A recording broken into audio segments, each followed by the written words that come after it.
Let us step into a world where the final, weary chapters of the American Civil War were written in a different hand.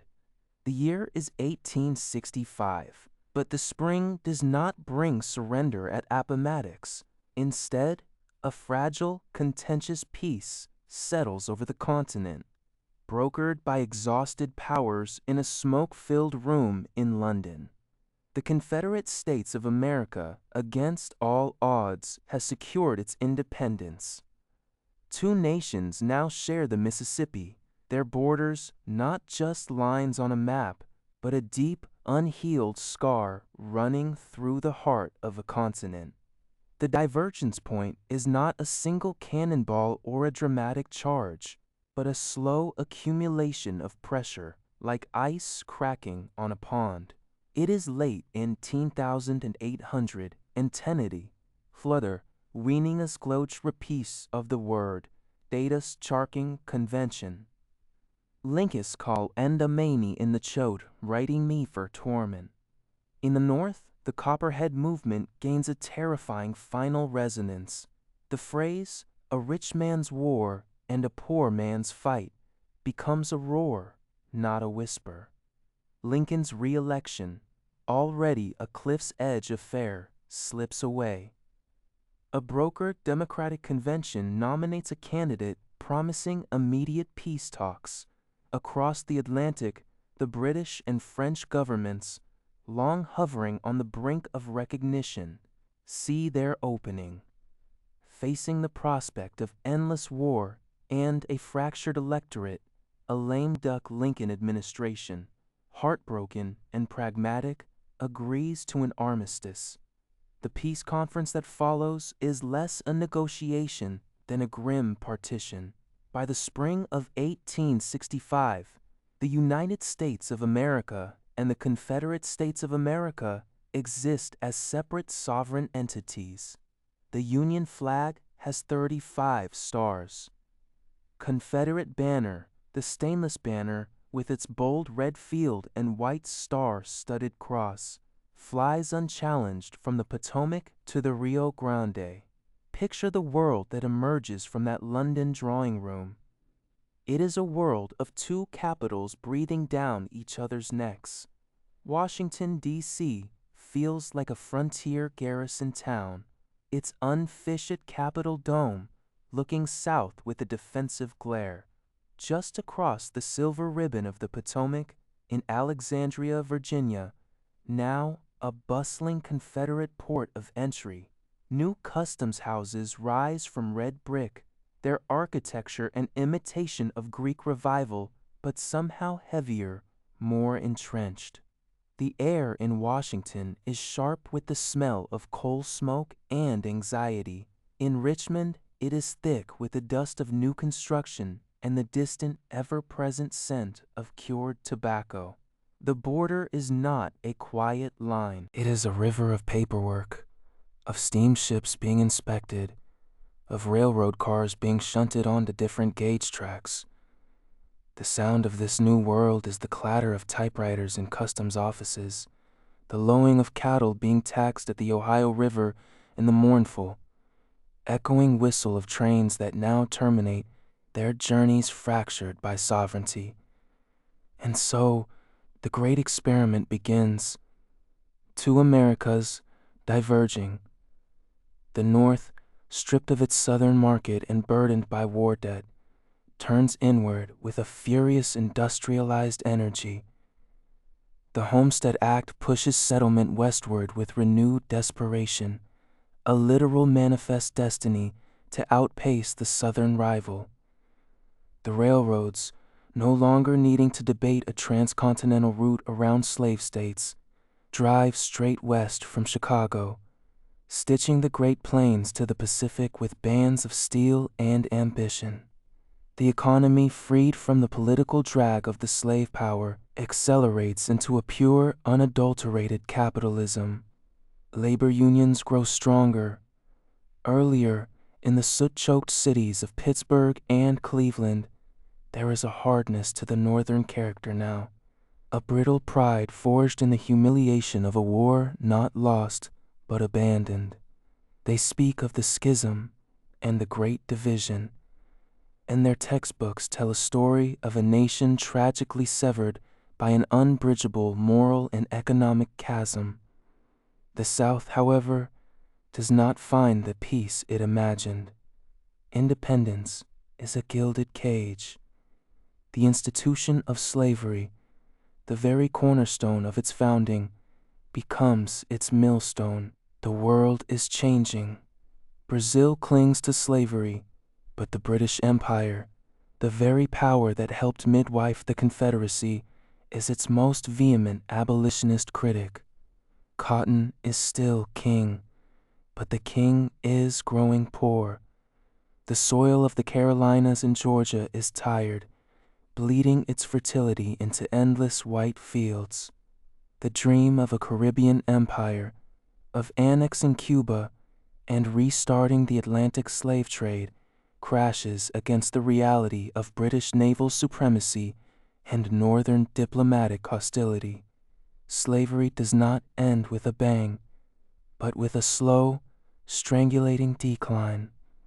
By the 1880s, the peculiar institution has morphed into something perhaps more insidious.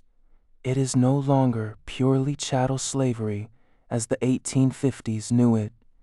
It is a system of apprenticeship, contracts, and debt tenancy, legally complex and brutally enforced. The enslaved are, on paper, freed, but bound by unpayable debts for their own purchase, their housing, their tools. They are paid in scrip, only valid at the plantation store. The whip is replaced by the sheriff's warrant. The great plantations of the Mississippi Delta, the new cotton frontier, are not run by gentlemen farmers in white linen, but by agricultural corporations headquartered in Atlanta and New Orleans. Their fields worked by thousands of indentured laborers living in company towns of identical, weathered shacks. The world calls it the Southern System. It is apartheid with a drawl, and it is immensely profitable for a small, powerful oligarchy known as the Grandee Trust. This is where we find our ground-level story, in the soft black dirt of the Yazoo Delta in the autumn of 1898. Elijah is a record keeper for the Delta and Pine Land Company. He is 19, bespectacled with ink-stained fingers that are too soft for field work, a fact for which his mother thanks God daily. His world is a small, hot office of pine wood, smelling of paper, mildew, and the sweet, rotten scent of the nearby river. His job is to maintain the ledgers for Section 12. Each page is a grid of names: Samuels, James, Washington, and numbers. Columns for debt incurred, food, clothing, seed, credit earned, pounds of cotton picked. In the final, perpetual, negative figure of balance, he writes in a neat, looping cursive, the nib of his pen scratching a constant dry whisper against the paper. It is a sound of quiet order, of everything in its place. One afternoon, a foreman brings in a new laborer, a man named Henry. He is tall, with a quiet stillness about him. Elijah opens a fresh page in the ledger. Full name, he asks, not looking up. Henry, the man says. Henry. What? A pause. The only sound is the buzz of a fly against the window pane. Just Henry. Elijah writes it down. He goes through the script. The advance for work clothes, the cost of the first week's rations, the rental of a cabin. The numbers stack up in the debt column. Henry listens, his eyes not on Elijah, but on the ledger itself. He cannot read, but he understands the book. He understands that his life, his future, his children's future, is being captured in that neat, inescapable script. Elijah feels a peculiar shame as he writes, a coldness in his stomach that has nothing to do with the damp autumn air. He is not a cruel man. He simply keeps the records. He is a clerk in the machinery of a system, and his pen is one of its smallest, most precise gears. When Henry is led away, Elijah looks at the fresh entry. Henry, balance, 6, 90s 42, 15. It looks so final, so absolute. He closes the ledger with a soft thud, the sound of a tomb sealing. The rivalry between the two Americas is not a Cold War, but a tepid one, a constant, low-grade friction. They compete to settle the Western territories, resulting in a bizarre, mirrored colonization. North of the 37th parallel, towns spring up with names like Unionville and Lincoln, settled by farmers arriving on the Great Northern Railway. South of it, towns called Jefferson and Davis are populated by ranchers and cotton planters extending the Southern system, their lawmen ensuring no preacher speaks of inalienable rights within earshot of the labor camps. The two nations race to build navies, not to fight each other, but to project power in the Pacific and the Caribbean, each seeking to deny the other influence. Their world's fairs are dueling spectacles of progress. The North showcases electric lights and skyscrapers. The South displays the latest cotton gin and speaks of racial harmony under Christian guidance. Time turns its pages. The 20th century arrives not with a bang, but with the hum of dynamos and the rumble of internal combustion engines. The North becomes a global industrial juggernaut, a magnet for immigrants from Europe, its cities teeming and vibrant. The South remains a stratified, rural society, wealthy but brittle, its elites sending their sons to Oxford and Paris, while its vast underclass remains locked in a cycle of debt and labor. The two Germanys of North America, the Great War, when it comes in 1914, sees them on opposite sides, almost by reflex. The North, culturally and economically tied to Britain and France, joins the Allies.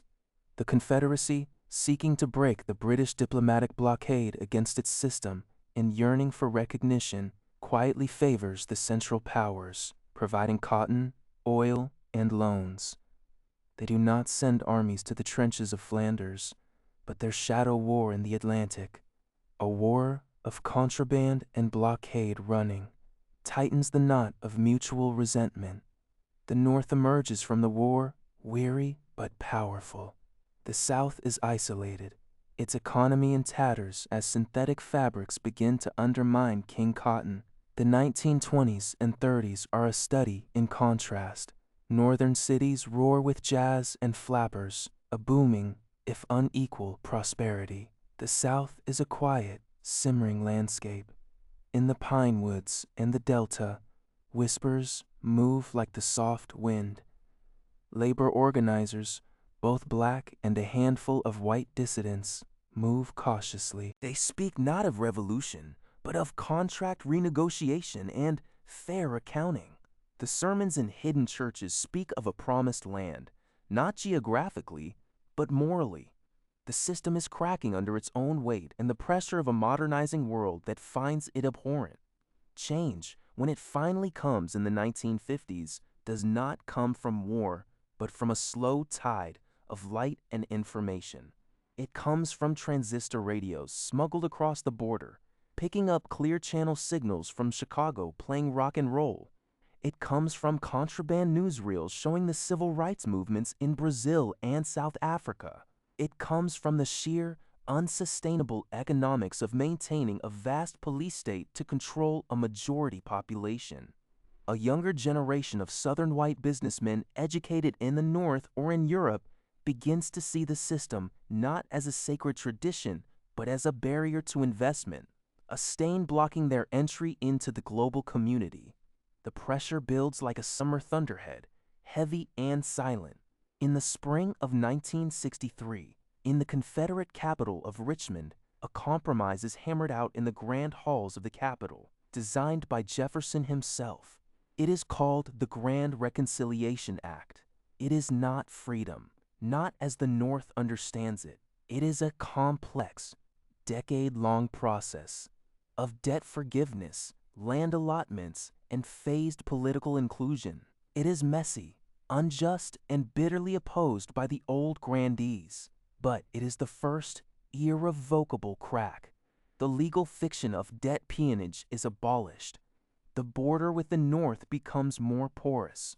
The world watches, holding its breath.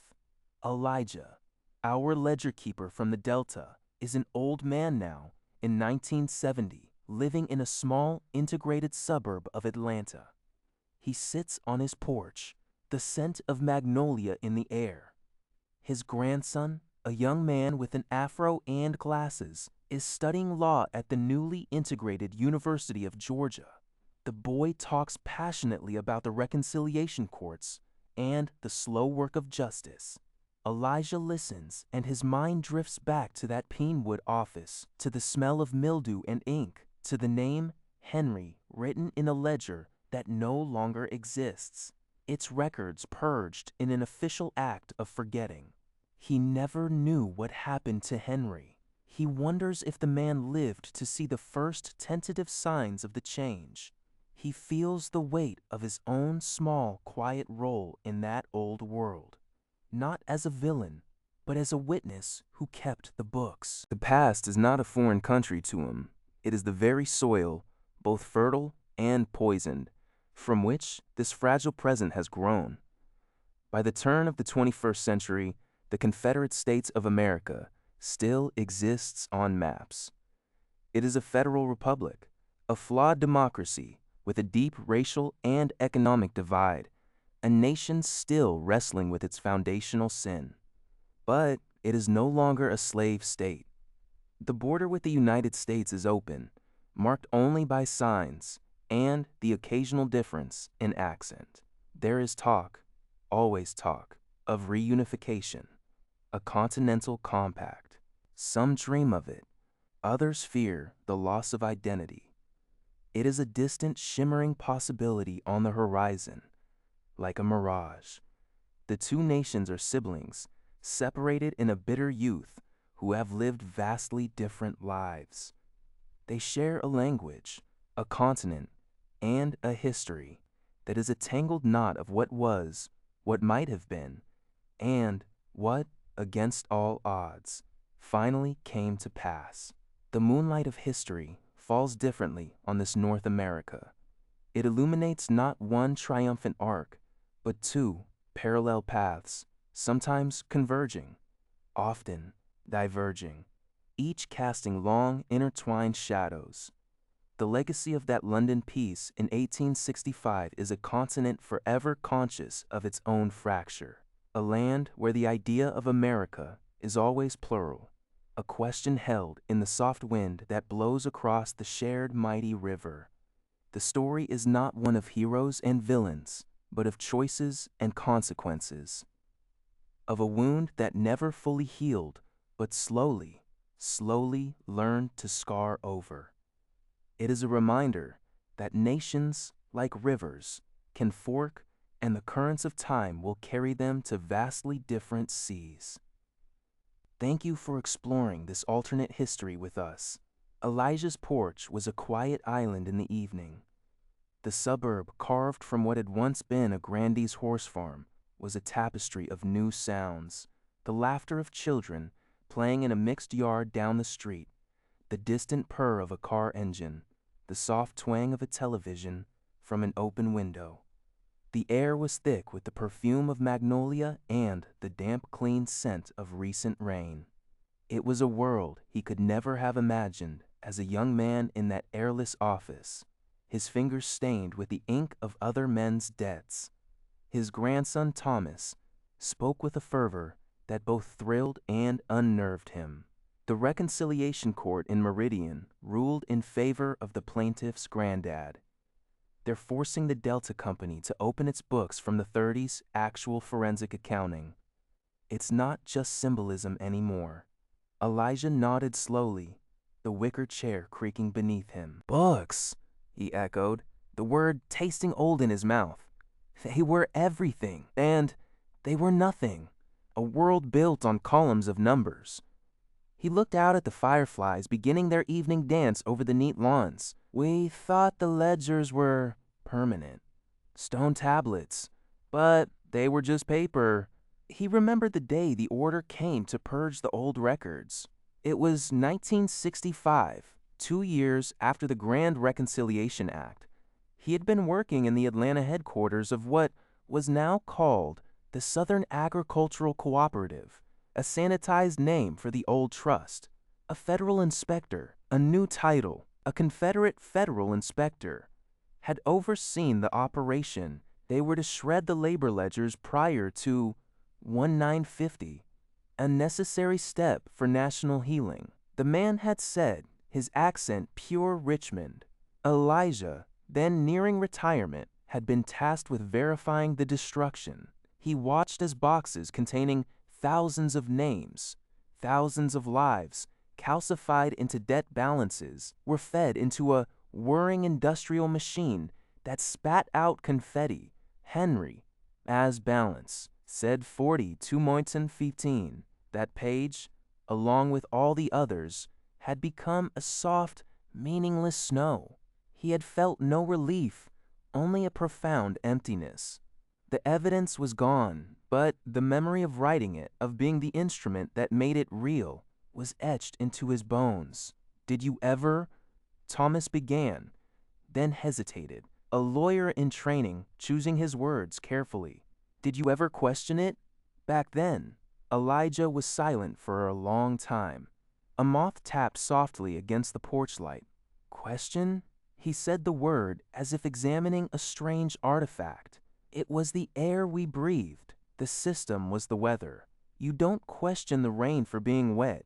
You just put on your coat. He adjusted his glasses. But there was a coldness, a distance. The numbers created that distance. Samuels wasn't a man with a bad knee and a daughter who sang. He was a unit with a productivity score. My job was to keep the numbers clean, the columns straight. The morality was in the neatness of the script, not in the reality it described. He thought of Henry's eyes on the ledger. He hadn't understood the letters, but he had understood the power of the book. That look had haunted Elijah, a silent, knowing accusation that had seeped into the margins of his own life. It was why he had quietly, over years, begun slipping extra ration tickets, why he would lose a line of debt here and there in the complex subledgers, tiny, pointless rebellions against the arithmetic of bondage. They were drops in an ocean, but they had kept his own soul from completely drowning in the ink. Thomas leaned forward, his elbows on his knees. "They're teaching us that the change didn't come from the top. Not really. Not from the grandees in Richmond. They say it came from the edges, from the women who organized the kitchen protests, from the preachers with their smuggled radios, from the mechanics who sabotaged the cotton gins." Elijah smiled, a thin, watery smile. "And from the ledger keepers who couldn't quite meet a man's eyes," he said softly. "It came from all the tiny fractures. The system demanded perfect, silent obedience. And humanity is terrible at silence." The two nations, in their parallel journeys, had reached a strange tentative convergence by the dawn of the new millennium. The border was more than open. It was culturally porous. Northern TV shows aired in Confederate states, their sitcoms and dramas offering glimpses of a different social reality. Southern blues and gospel music had migrated north and birthed rock and roll, which then blasted back south on transistor radios, becoming a soundtrack for youthful discontent. The economic pragmatist had won in the South. Integration, however slow and flawed, was better than international pariah status. Atlanta rebuilt itself as a city too busy to hate, a gleaming, anxious metropolis desperate to attract northern capital and shed its past. But the shadows remained long.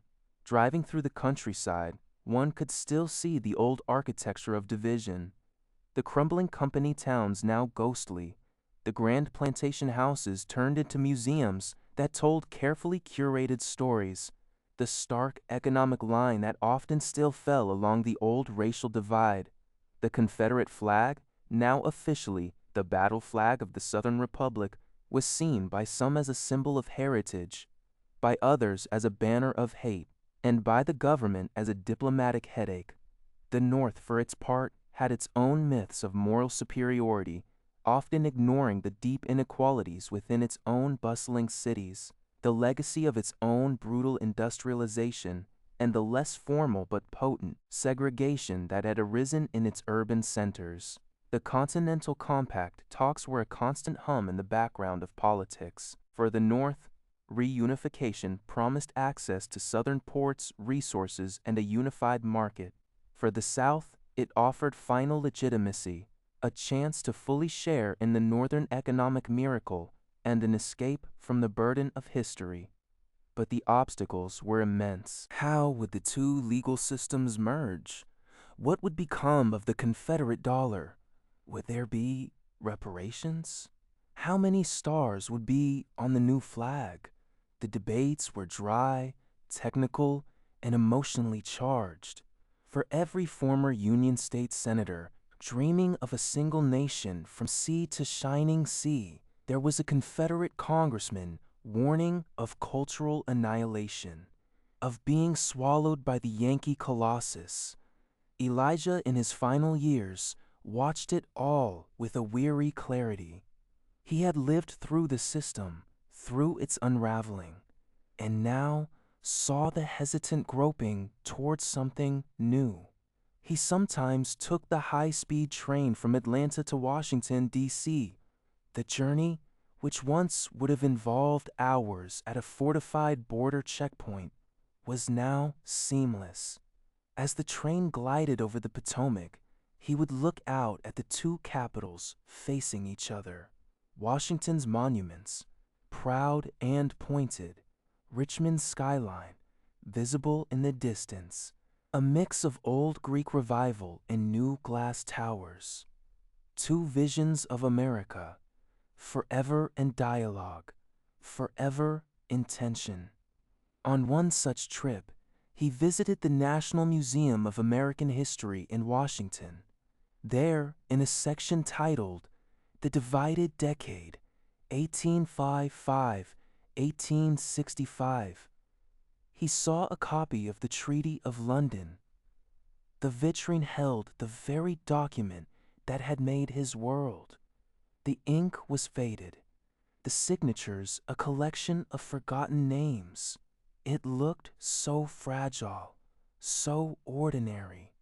He thought of the mountains of ledgers, the miles of railroad tracks laid on different gauges, the generations of lives shaped by the decisions made in that room. All of it born from that paper. He died quietly in his sleep in the spring of 1975, the scent of magnolia drifting through his open window. Thomas, now a young lawyer arguing cases before the reconciliation courts, inherited his small box of effects. There were no ledgers.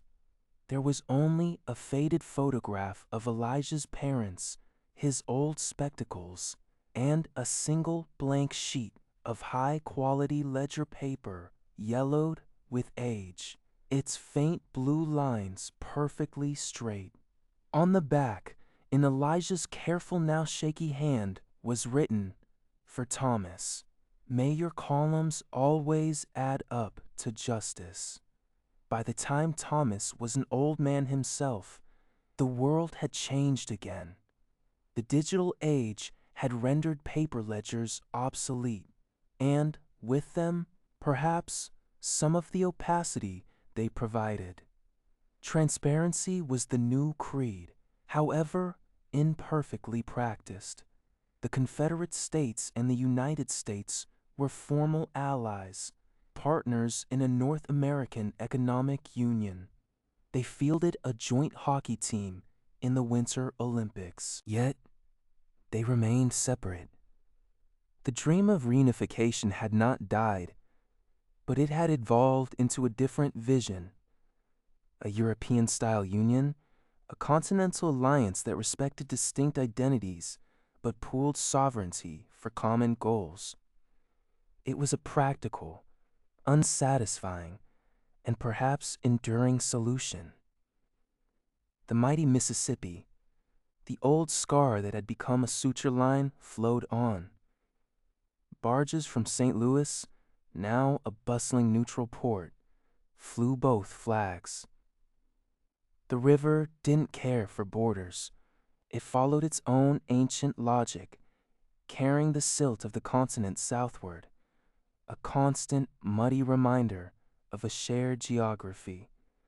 The wind that swept across the plains, through the rustling cornfields of Illinois and the vast cotton fields of Mississippi, was the same wind. It carried the echoes of different histories, different hymns, different dreams.